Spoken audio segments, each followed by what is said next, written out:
The MLB trade deadline is almost here, which means it's a perfect time to look at some realistic trade packages for the biggest pieces available. Let's dig right into it and start with Sandy Alcantara. So what we're going to walk through for each of these packages I'm talking about is what I'm going to call my trade value sheet to some extent. I just built this quickly in Excel. It's a bit simplified relative to some of the other things out there, and I imagine what teams use internally, but I think it's a really good tool for us to understand the surplus value of the guy leaving the team and the surplus value of the players coming in. We'll try to reconcile those differences, talk about some of the theory behind why a team might overpay at the deadline, and we'll start with Sandy Alcantara. So what you have to do here is look at his salary over the next 3 seasons, right? So this is prorated for the final 60 plus games of the season or so.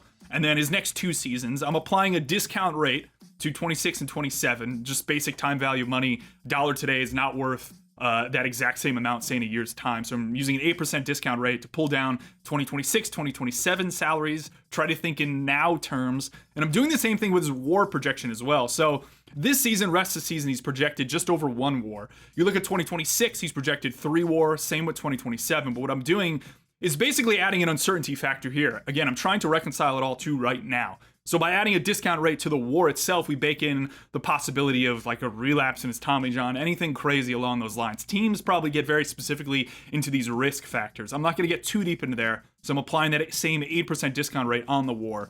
And then what we're doing on this VWAR side, which is just value of WAR, is multiplying that value, the WAR times how much a team in the present day pays for 1 WAR. Now this is not linear, which means that as you get over into like guys who produce 4, 5, 6 WAR, it's maybe not exactly $10 million per win. But again, I think for the simplicity of this exercise, I'm just going to stick to the $10 million. So what you do is you just multiply, obviously, what's going on there versus the 10 million, and you get your total value produced versus what you're paying the guy, which gets us to the surplus number, $27 million or thereabouts. So that's Sandy Alcantara. Then what you have to do is far more complex, right? Now it's digging into the prospect valuation side of things, which I'm going to rely on a lot of what Fangraphs has done here because I think they've done a really good job at objectively valuing these things. So the package I have for the Cubs to get Sandy Alcantara right now is Jackson Wiggins, Jefferson Rojas, and James Triantos. Wiggins is one of their top pitching prospects. Really, really a fantastic ride, carry, fastball at high velocity, really steep release height. Rojas is a high A shortstop, pretty projectable. James Triantos is kind of like a no defensive position, really good contact kind of hitter. So you combine all those guys together and you get a surplus value, present day, on those guys of about $39 million, which you can compare then to what I'm calling this overpay column. You're taking the surplus value of Sandy Alcantara and subtracting that from the surplus value of the prospects right here to get to about $11 million of an overpay for the Cubs if they went with this package to acquire Sandy Alcantara. But the interesting thing that creates trades, really, because you need a differential of value in a trade to execute that trade, right? Both parties maybe need to be slightly frustrated for it to be a good deal, is how you get to, say, $23 million for Jackson Wiggins. And this is a really good point. So I'm going to jump to Fangraphs here and pull 2 things that they've done. The first one is bucketing guys like the 20 to 80 scouting scale, right? You hear this all the time in scout lingo. The 50 is an average regular. It equates to a number 4 starting pitcher from a relief side, obviously like a low closer, high setup, and he's producing 2 WAR a season. What you can do then, which I think Craig Edwards did a really good job of, is basically figure out how these prospects have performed in these different value buckets over a period of time. So I think he's using the early 2000s here. So perhaps these numbers are slightly outdated. I made a small adjustment on them to try to reconcile them up a bit to the present day. But you can see what he's doing right here. Basically, he's taking, okay, this 50 position player averages about 3 WAR. So what we're going to do is multiply that by our $9 million valuation here, $9 million per WAR. So he's using a step down from that $10 million I did. So anyways, I'm not going to dig too deep into what he's doing from a valuation standpoint here. I'll link to this article in the video description where he talks about basically him taking the player's WAR, spreading that WAR over the first 9 seasons to account for guys who go up and down, and then he's doing an arbitration discount and a present day value discount. It's complex stuff. I tried to recreate it slightly. I had some trouble. So I'm just trusting to some extent his values, which I showed back here, right? So these different value buckets, the 50 is like, again, what I said, that regular. For a bat, it's worth $28 million. For an arm, it's $21 million. So instead of using $9 million per WAR, I just converted it to $10 million per WAR. So on the far right side of your screen here, what I have is my values for these individual players. So when you look at a guy like Jackson Wiggins, again, relying on Fangraphs here, Eric Longenhagen's one of my favorite prospect evaluators. He does a really good job. So he ranks all these prospects on these future value tiers, right? So you can see Matt Shaw, he's got it at 55. So we could glance back and look and go, okay, 55 position players worth about $46 million. Really good. Kevin Alcantara's at 50. Cade Horton's at 50. We go back to our value sheet and see, okay, $28 million, $21 million. So because when you jump to the Cubs specifically, he did this list back in December. It was one of the first lists he did. These values on the far right might be slightly outdated. So what I'm going to do, because I've talked to some people in different organizations about the value of a guy like Jackson Wiggins, is that he's not a 40 plus. He's probably a 50 or better. So what I then did when I jumped to my sheet, right, was just plugged in, what is he? Like, he's a 50 future value pitcher, which I prorated and now have at about $23 million of surplus value. Same with Jefferson Rojas. He's a guy that I believe I took the exact one that he has. So he has, again, 45 plus. So what I did was took 45 plus. That's about $9 million, added that in here. Same with James Triantos. I think he had him as a 45. I believe I took that exact number. Let me see. Where is he? 45, exactly, perfect. So trade value, boom. And that gets us to our $38.6 million of surplus value among those three prospects. The thing I want to point out here that's interesting, okay? You can see how this gets funky in organizations, because how do you get to that 50 future value for that individual prospect to get him to $23 million? And then consider the other angle here. So when you go one tier down, far right side of your screen here, from $23 million to a guy who's one step below, so a 45 plus, which is a below average regular, as you can see right down here, right? Platoon, he's a number 5 starter. He averages about 1.5 WAR per season through his first 6 or so years of control, or 7 years of control. When you jump to that 50 future value tier, you get into 2 WAR. So that half WAR difference has a pretty dramatic change here on his value. If we considered Wiggins, so let's go 45 plus, future value pitcher, right? If this team thought that the value on Wiggins was actually lower than that 50 future value, you see that, okay, it's a different surplus value, right? This jumps a lot. It goes from being, I believe, 10 million over, you're overpaying, to 5 million under. So this model, my basic model here, thinks you're underpaying for a guy like Sandy Alcantara. So that is one thing I want to point out, and I think it's a fun thing to consider here. I'm going to revert it back. See, look at how much that jumped up. The reality is it probably shouldn't be as hard of a line between 50 future value and here. There's probably some gradation where you can have a guy who's $12 million, etc. It's a spectrum. There's different parts of that tier. That's the central thing I want to hit on in this video. So as I jump through these, and you could see the eventual overpay I have in there, you could change some of these values and consider that, okay, maybe the Cubs internally have him as a 55, but the Marlins have him like a 60. That's where you run into those differentials, and that's where you get trades that actually are executed. So again, let's jump to the Dodgers now. Very similar thing, right? I'm going to put Josue de Paula, who won MVP of the Futures game most recently. I have him as a 50 future value bat, which is $31 million. Joandry Vargas is another bat I have in there at 6'7". And then I threw in another pitcher here on the low end. Frasso's been hurt a bit, but he's kind of fun, weird release traits from the right side. And I get to a comparable amount. So these two packages, according to Longenhagen's evaluations of the prospects and my actual potential value here that I'm stitching in, are pretty comparable packages, right? So you think of the Marlins, what exactly do they want? I wonder, as I did this process for the Cubs, what I realized is like it's pretty hard to construct packages for the Cubs to get anybody big without including Jackson Wiggins, because I don't entirely know if you go to their prospect sheet, right? You have Kevin Alcantara, who I think is ticking down from that 50 future value. Cade Horton is at the major league level. I can't imagine he's traded. And Matt Shaw is a 55. Again, that's probably a little bit heavy on his production so far, but I think it's still fair to keep him in that tier, given the defense he's played at third base. There's another guy that I don't think is traded. So if you're looking at this Cubs prospect sheet, and you go, okay, you only have like 4 or 5 pieces here that you're actually willing to trade. And if the now evaluation on Jackson Wiggins is actually in that 50 future value tier, he's the guy that I think they kind of have to trade. We'll jump to some other packages I have them in, but Wiggins is tough to leave out of trades for the Cubs, is what I have looked at and figured out from looking at their system relative to the values on the players.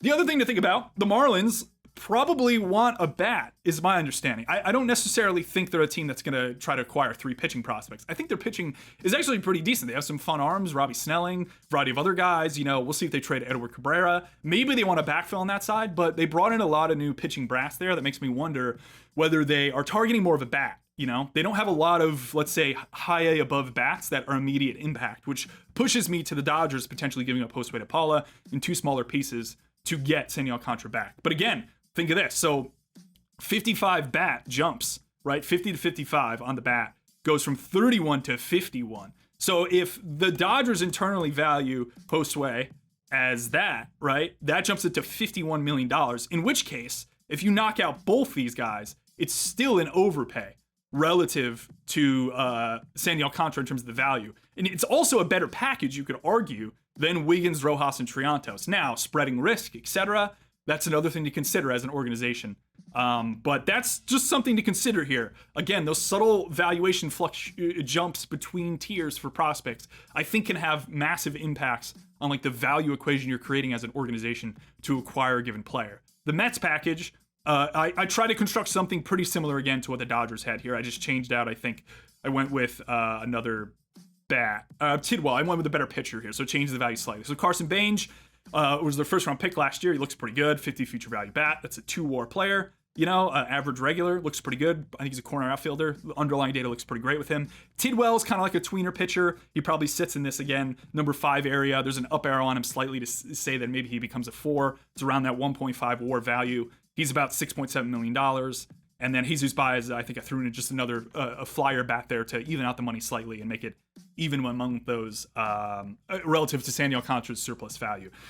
So, there you go. What do you think? Right? I'm going to jump to a couple other names, but which of these packages, if you're the Marlins, are you going to take? And I think that's a fascinating question. I think my lean would be this package from the Dodgers with Josue de Paula. But you can think about, you jump to the Dodgers list. Okay, I went with the Josue de Paula evaluation at a 50. I don't know. Is he a 55? Could be. It's a corner outfield spot, so if he could stick there and play average defense, that's going to jack up the value a lot. But he feels like the name. I don't have inside info here, but he feels like the name to me that makes the most sense from looking at the Dodgers list. I don't think they're going to give up rushing, because I hear hopes, potentially another name that I think could work as well. Josue de Paula. River Ryan's currently hurt. They're probably not going to trade him. Maybe Alex Freeland, who has equivalent value to Josue de Paula. I would say less upside than de Paula, given the length in terms of his debut. And I think de Paula lines up with the Marlins timeline. So that, to me, is the piece that I think gets this done if the Dodgers decide to propose something comparable to this package. Sandy Alcantara, we moved him to the Dodgers. We traded him. Fantastic stuff. Okay, different one here. Let's jump Zac Gallen and Eugenio Suarez. So what I did here was combine these two guys together. Now, you could argue, okay, separating these guys out maybe gets 2 prospects, etc. But for the purposes of this exercise, I combined them together, and I went with Zac Gallen, and I did a very similar thing. I didn't have to discount the value, obviously, because it's present day money. So he's owed about $5 million rest of the season. Rest of the season projections have him at about 1 WAR, which is $10 million. You net those both together, it's about $4.4 million or so. Same with Eugenio Suarez. He's getting paid $6 million the rest of the way. He's on a $15 million salary, just about. WAR projected is 1.4. He's a little better than Gallen, playing some good third base, been really good this season. And we're multiplying that by our $10 million valuation per WAR, per win in the present day. We get surplus of $12 million. So this is an interesting package because Sandy is much more a multi-year approach, right? So that is a completely different beast than rentals. And I didn't mention this in my last one, but I will jump back to it to show. The overpay here is a fascinating point. I want you to consider it. The deadline is a really unusual market, right? If you jump into free agency, you run into a pool of guys. You have the ability to basically communicate with all of them. It's a much more efficient market, I would say. So you don't run into massive overvaluations. There's probably multiple offers on the table for a given player. I think with the deadline, you don't entirely know what that pool of players looks like until right around the deadline. If you want to say make a move early, you run into weird situations where, okay, I don't exactly know what that pool looks like. So you're running into what I think are more frequent overpays, particularly in the case of Sandy Alcantara. With Gallen and Suarez, I found it a bit harder to hard overpay, which I think makes them really attractive to a variety of teams. 2 teams in particular that need both a third baseman and you could argue frontline starting pitching. And it's, again, the Cubs here, but we'll start with the Yankees. So surplus value at $12 million, as you look at this board here of like what you need to give up, you're looking at between a 50 and a 45 plus. So a 45 that's jumping into that 50 window or has the potential to jump and be a 50 if he proves some more traits over time.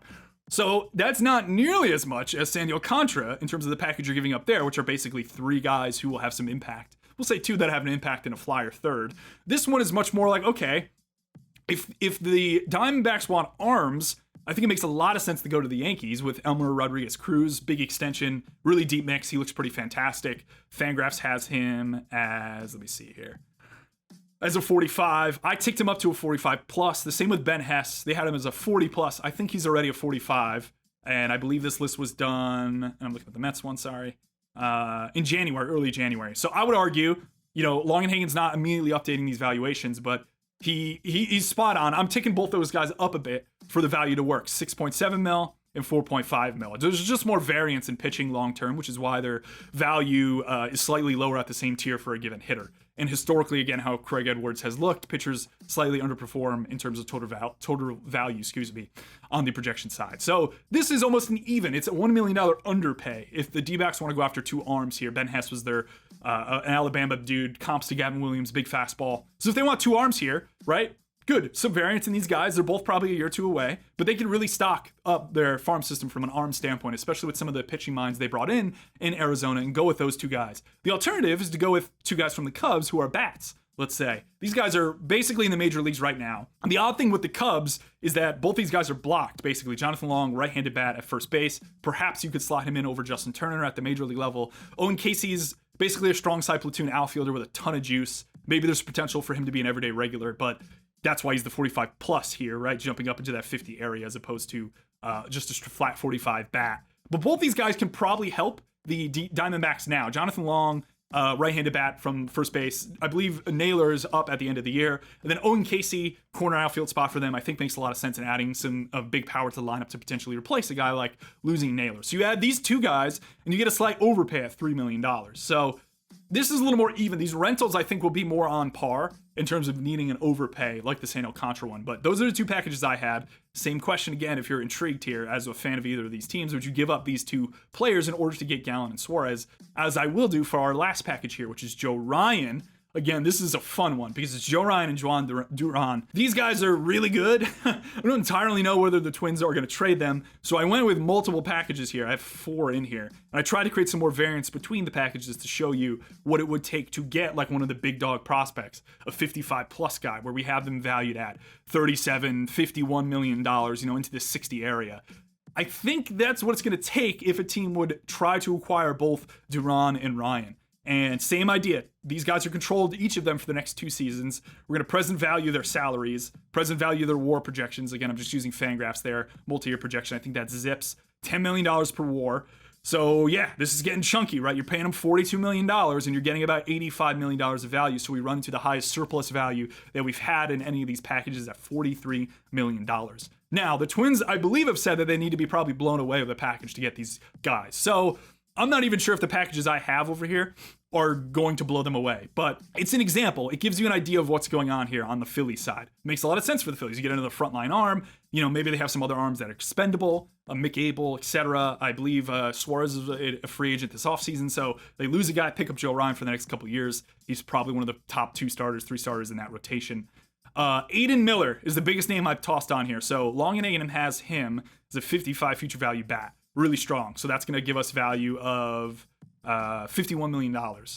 So you plug that right in there, right? And you already get, if I take Justin Crawford out, I'm still surplus. So straight up Joe Ryan and Jhoan Duran for Aiden Miller is surplus to the Phillies. But I would imagine that it's not a 1 for 2. That'd be somewhat wild. I would imagine the Twins want to maybe spread out the risk slightly. So I added Justin Crawford in. It's an interesting one because I see how it's hard to trade these top prospects. I feel like each of the last couple of years we've run into situations where the team acquiring the big asset isn't really giving up, a top guy. They're giving up multiple shots. They're giving up multiple 45 pluses. But this is what it looks like. And I think also why it's so hard to get one of those top prospects. Because as the Phillies, you're going to have to overpay. What if the Twins come back and ask for another piece? What if they ask for Mick Abel in this as well, right? So I could actually try to put that in there right now as we get to the end of this video, but cool. $18 million overpay, right?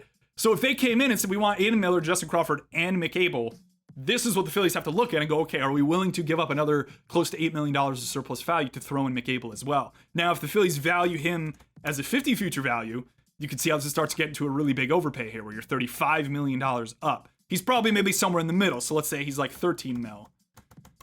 Okay, that's $25 million overpay. But you can see how all this can change the equation for a team when you're throwing pieces back. Maybe they take another piece back. Maybe they add in like a Griffin Jacks, which would even maybe push up the surplus value more if they want Mick Abel back. So That's the Phillies giving away what I would say in this list is the biggest piece among all of these prospects that I've talked about. Dodgers, different package here I went with if they want to try to get Rayn and Duran. This one's pretty even. I don't think this would get it done. I think this is a little bit too even in value because it's a bit more shots up at the board, but Aiden Miller is probably the best individual prospect of these guys here. Alex Freeland, 50 future value bat, 31 mil. Mike Sirota is an upswing guy. I think even maybe you could push him to a 50 future value. And then you start to get into overpay territory. If you internally believe Mike Sirota is a 50 future value bat, you're giving up 250 bats to the Twins for Rayn and Duran. I think I would do that if I was the Dodgers because their ability to backfill and come up with all these names that are also fantastic. But just a thought, right? I'll X that out and keep them as a 45 plus. But that's the main thing I want to illustrate here is when you're looking at these sheets and you're using other trade value calculators, I think too often it's a hard static number where you just try to even the sides out. That valuation is really, really variable on the individual player. And I think it has large implications on eventually what a team ends up doing. Red Sox, similar 50 and 50 package here, right? This is a big send, but maybe they like Peyton Toll, who's this massive extension lefty. I believe they took him in the comp round or the second round last year from TCU. Pretty insane fastball. He's sitting like 96. It's comparable to like Liam Doyle, but he's just got massive extension. Huge dude. He's like 6'6", 240 or something like that. He's probably a 50 future value. But imagine, right? Imagine he's a 55 future value. Jumps that up. Now you're overpaying $24 million. Are you, as the Red Sox, comfortable doing that? Franklin Arias is a shortstop of theirs, 50 future value bat, projects pretty well. A little bit off in terms of years. I think Toll is probably in the majors maybe middle to late of next year as the secondaries develop. But same idea, right? Like 250 future value guys. I think this, plus a small piece and maybe something coming back from the Twins, gets that done for the Red Sox if they really want both pieces. So that would be really interesting to me if the Twins eventually went in that direction. And then to circle back on the Cubs, I mentioned earlier it's hard to do things without Jackson Wiggins. Well, when you're acquiring Joe Ryan and Jhoan Duran, it's hard to do things with Jackson Wiggins, partially because the Cubs have a lot of these guys, as I mentioned, in this 40 to 45 plus tier where you have to like add a lot of them together to get even value. So if Jackson Wiggins is here, you could even go and say Jackson Wiggins is a future value 55 arm. Okay, this makes it a lot more attractive. So you have to basically get this Jackson Wiggins eval to 55, which is, again, jumping from 2 WAR to 2.5 WAR. So he goes from being a number 4 to like a number 3 in a rotation. If you project him out like that, this becomes a lot more attractive. Again, he's probably somewhere in the middle. 23, let's say he's 30. Surplus value. Okay, now you're getting into interesting territory. You compare the Wiggins, Alcantara, Ballesteros, he doesn't really have a defensive position. Christian Franklin, who's kind of like an OBP only guy. Compare that 4-guy package to Aiden Miller and Justin Crawford. You know, this package technically has less surplus value, but maybe there's some interactive effects going on with the different pieces being included in this package, where spreading out the risk is far more valuable than, say, perhaps going with Aiden Miller. So there's probably something you could layer on top of my overpay column here that corrects for just the quantity of prospects going in each direction.